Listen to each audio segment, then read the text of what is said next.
भगवान श्री कृष्ण का जन्म कथा। मथुरा नगरी में कंस नामक एक अत्याचारी राजा राज्य करता था। वो अपनी बहन देवकी से बहुत प्रेम करता था। जब देवकी का विवाह वासुदेव से हुआ तो कंस स्वयं रथ हाँकते हुए उन्हें विदा करने जा रहा था। अचानक आकाश से एक दिव्य आवाज गूंजी, हे कंस, जिस देवकी को तू इतने प्रेम से विदा कर रहा है, उसकी 8वीं संतान तेरी मृत्यु का कारण बनेगी। यह आकाशवाणी सुनकर कंस का चेहरा क्रोध से लाल हो गया। उसने तुरंत तलवार निकालकर देवकी को मारने का प्रयास किया, लेकिन वासुदेव ने उससे विनती की और कहा कि वे अपनी सभी संतानों को कंस के हवाले कर देंगे।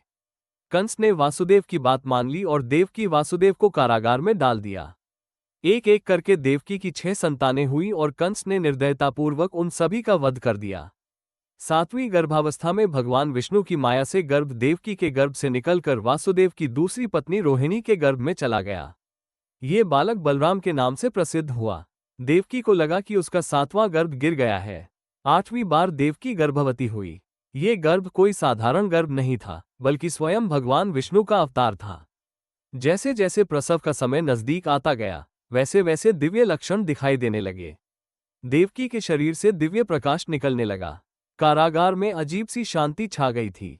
भगवान विष्णु ने देवकी को स्वप्न में दर्शन देकर कहा था कि वे स्वयं उसके गर्भ में आने वाले हैं। उन्होंने आश्वासन दिया था कि इस बार की संतान की रक्षा होगी और वह कंस का वध करके धर्म की स्थापना करेगी। भाद्रपद कृष्ण अष्टमी की रात्रि को घोर वर्षा हो रही थी। आकाश में बादल गर्जना कर रहे थे और बिजली चमक रही थी। ठीक मध्यरात्रि के समय रोहिणी नक्षत्र में भगवान श्री कृष्ण का जन्म हुआ। जिस क्षण कृष्ण का जन्म हुआ, उसी समय अनेक चमत्कार हुए। कारागार अचानक दिव्य प्रकाश से भर गया। भगवान कृष्ण का जन्म साधारण शिशु के रूप में नहीं बल्कि चतुर्भुज विष्णु के रूप में हुआ। उनके चारों हाथों में शंख, चक्र, गदा और पद्म शोभायमान थे। उनके मस्तक पर मुकुट था और पीतांबर धारण किए हुए थे। देवकी और वासुदेव ने अपने नेत्रों के सामने साक्षात भगवान विष्णु को देखा। देवकी और वासुदेव ने भगवान की स्तुति की और प्रार्थना की कि वे सामान्य बालक का रूप धारण कर लें, ताकि कंस को पता न चले।